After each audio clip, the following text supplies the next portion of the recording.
Good evening, welcome. This is the second of our final season concerts. So glad to hear you and see you. Glad you come to see and hear us. Song is the appropriate title for tonight's concert. I'm going to say just a few words about the first half, which has two of the primary writers for voice and piano. I once was part of a study group that was looking into song, early song, and we studied pre-Schubert song in order to try to find out what had happened before he decided to write his amazing collection of 1,000 songs. And we found really, as scholars and as musicians, that the usual history is correct. It begins with Schubert. And begins and in some ways ends with Schubert. No one has ever equaled him in mastery of the genre, but no composers have ever really wanted to resist it because we have heard what he's able to do. You're going to hear 3 Schubert songs at the end of the first half, which will tell you a lot if you haven't thought a lot recently about Schubert, how completely he imagines this medium, how it lacks nothing for him. It will give him everything he wants.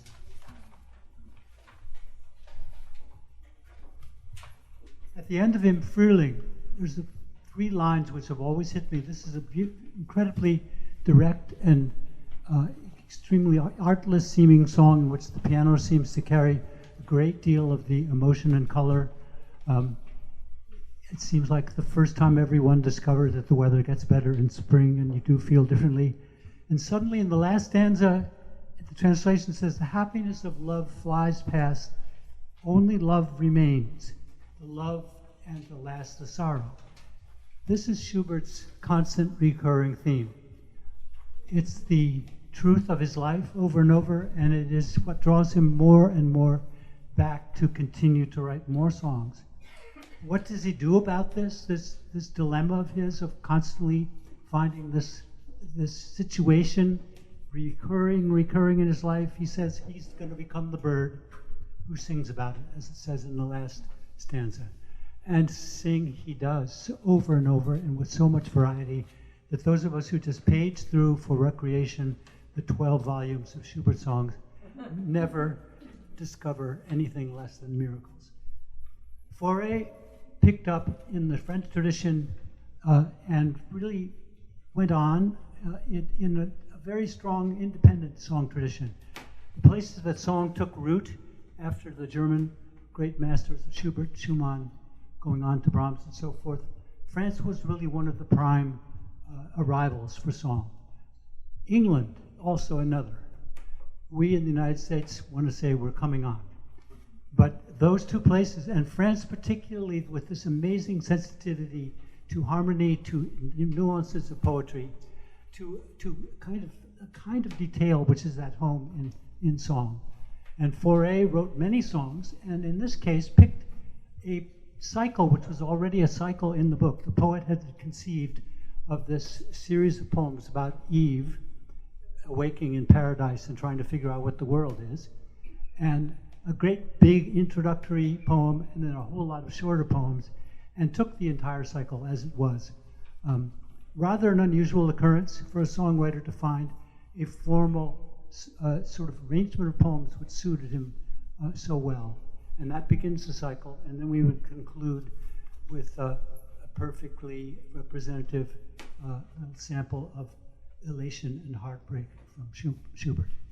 Thank you all for coming, and we will talk to you again at the intermission.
Leuchtet den Tag zur Ruhe, der Abendsnebel schwillt und gestört am Wohl, nur durch verdorrte Felsengräser sterbende liftige Säuse wandert, wodurch verdorrte Felsengräser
Seufzt still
our stellar director, so Sarah Schaffer wanted a little aura of mystery to start the second half, which we hope to clear up. This is Nona Hershey with me. She is the maker of this beautiful etching, which you've been hopefully looking up at during the concert. There's only a few of you, I think, who are not in a good angle.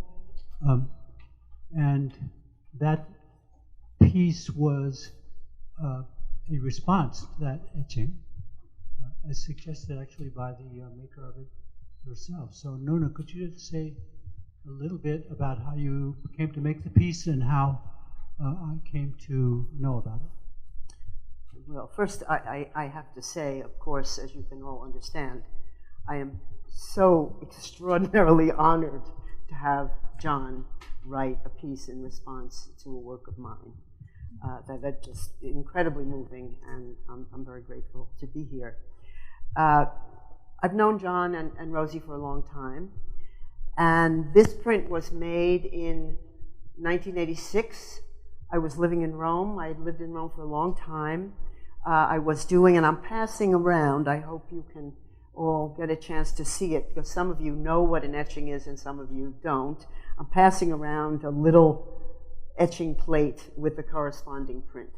So you'll see that. So it's an etching that's made on copper. At the time, I was doing imagery that was concerned with sort of light and shadow and windows and that moment when light animates something. And I was doing window imagery, and they kept sort of being pushed around to the sides, and I found myself more and more interested in the wires and the shadows. So those of you who've been in Italy, you know that most of the walls are stucco. Those that aren't marble are stucco, and made by hand, painted century after century, very textured, and that all of the wiring, water pipes, phone lines, everything is sort of hanging out on the walls, and not particularly interesting, except for that ephemeral moment when the sun strikes it and the shadow happens, and then there's conversation. So one of my favorite quotes is by the architect Louis Kahn, who said, "The sun never knew how wonderful it was until it fell on the wall of a building." And I love that idea. So I was doing these images. Okay, so move forward 36 years, and I was in my studio in Boston, and I was trying to make some order in the studio, and there was a tube that said Quartet on it, and I thought, wow, I haven't seen that print in a long time. I had a couple of copies of it rolled up in a tube, and I opened it up, and I thought, wow, that looks sort of interesting, and I pinned it up on my studio wall, and the more I looked at it, the more musical it seemed. Now, I am not musical at all. I'm not musical at all. I don't listen to music. I love music, but I'm not musical.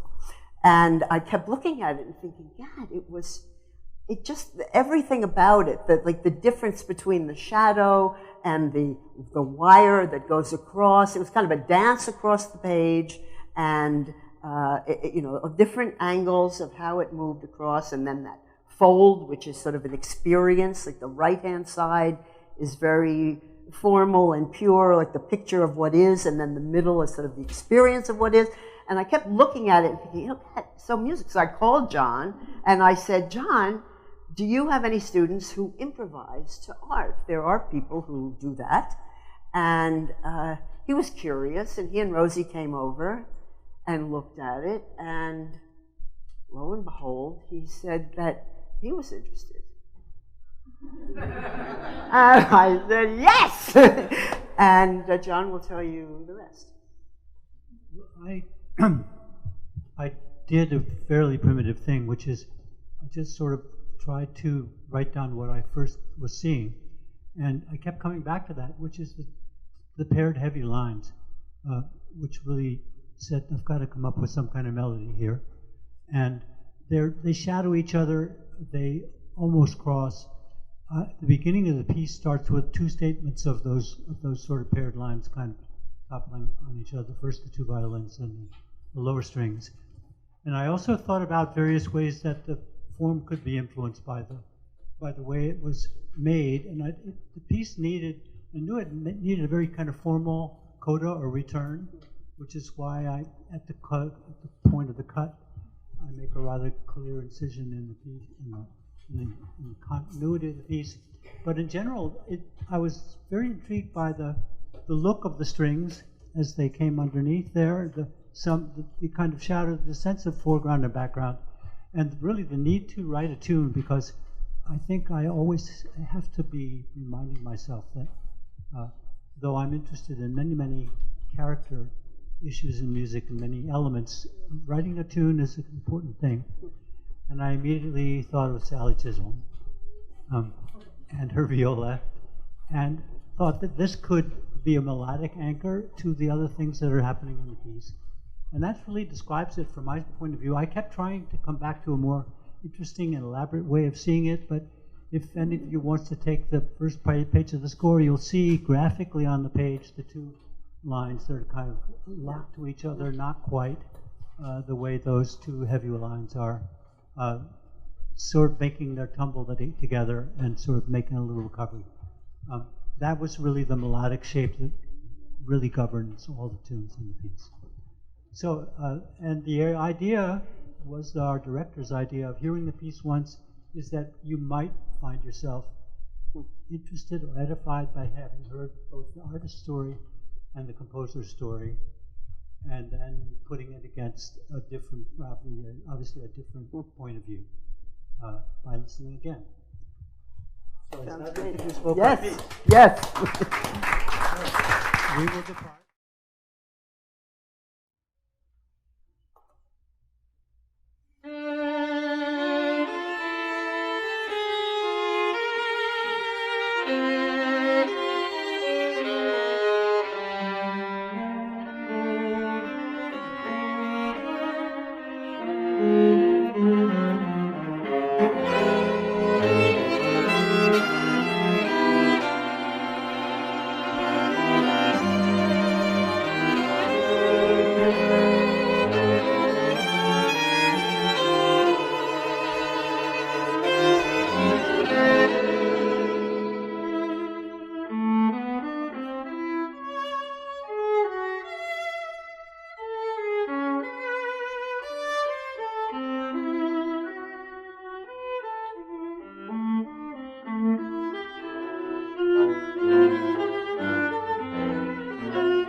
of the Louise Glick poem, I have to, since it doesn't appear in the program, I have to acknowledge the kindness of the Wiley Agency for the use of the text. And a little footnote to that, Veronika Bruzalewski, the first-year employee who pulled my letter off of the top of a shelf where it had been for 3 years and agreed to accept my money, is especially acknowledged. And if this recording ever plays, I hope that she notices both the acknowledgement to the company and to her. And of course to the poet who I've said before, and for whom I'm always grateful, just as a reader as well as a composer. So thank you for allowing me to make that very legal announcement.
See the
what we hear.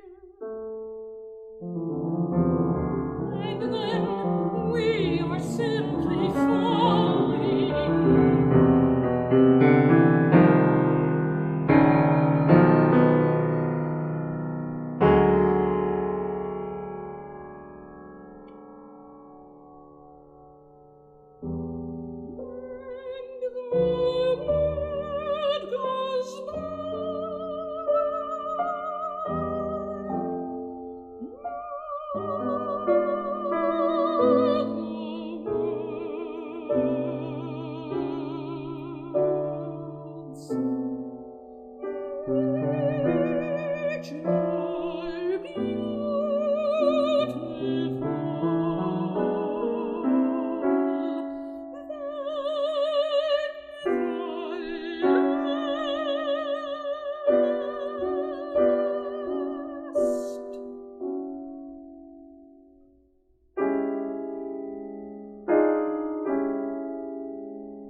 Touch your cheek to protect you.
It was just as I thought, the path all but obliterated.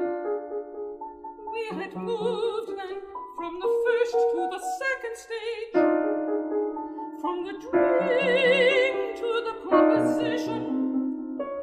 And look, here is the line between, resembling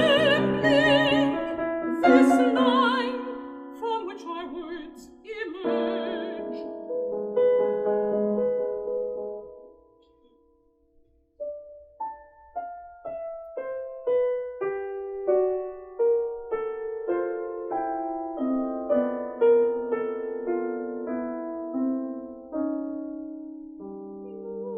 Moonlight breaks through.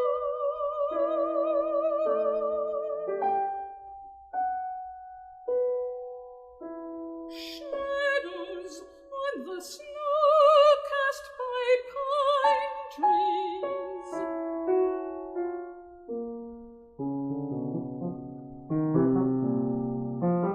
Say goodbye to standing up, my sister said.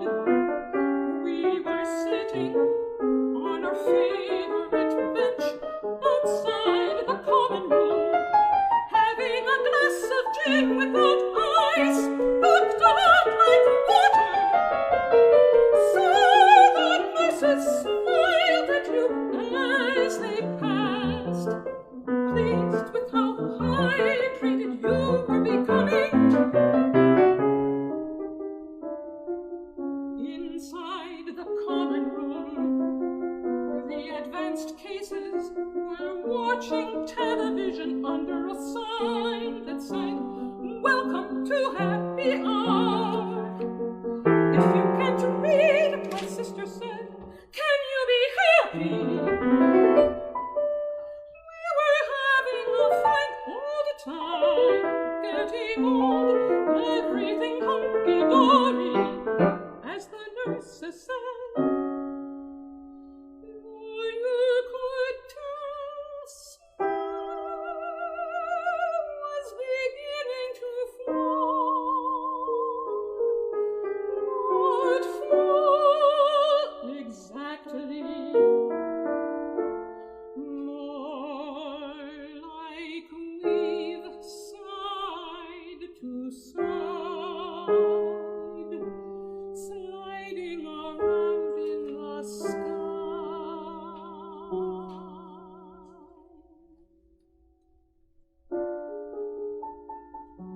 Now we are home, my mother said. Before we were at Aunt Posey's, and between, in the car, the Pontiac, driving from Hewlett to Woodmere. Your children, my mother said, must sleep as much as possible.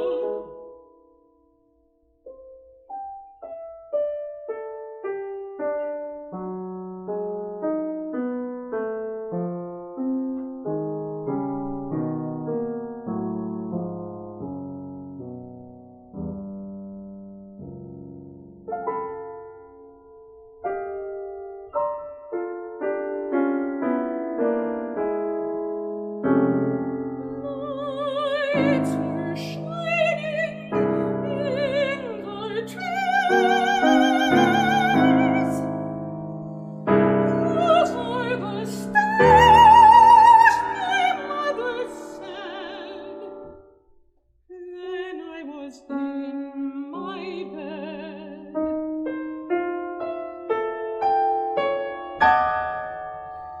Look where the stars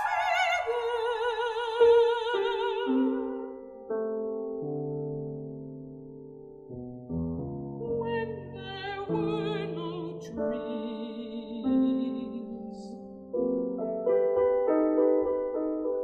On the ceiling, silly, that's where they were.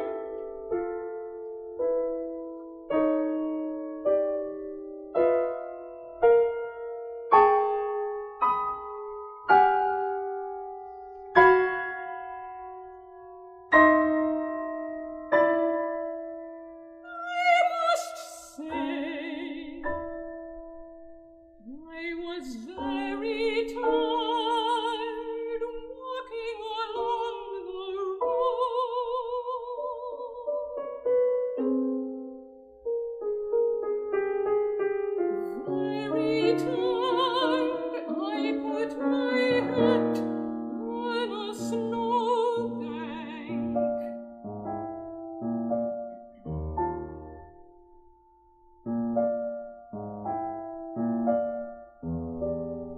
Even then, I was not light enough, my body a burden to me.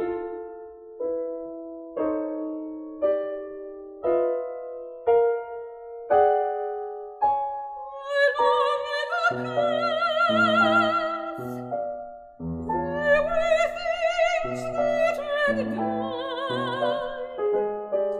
Along the way,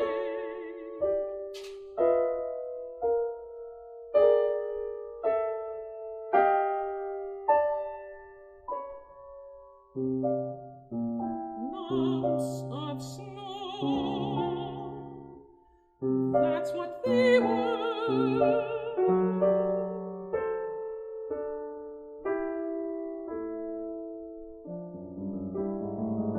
The wind blew. Nights I could see shadows of the pines. The moon was that bright.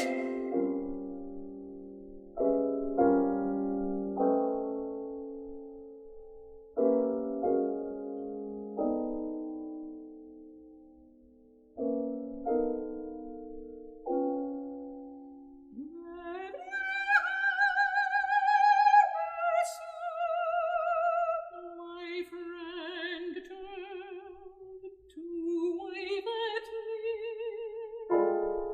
or I believed she did. For the dark obscured her,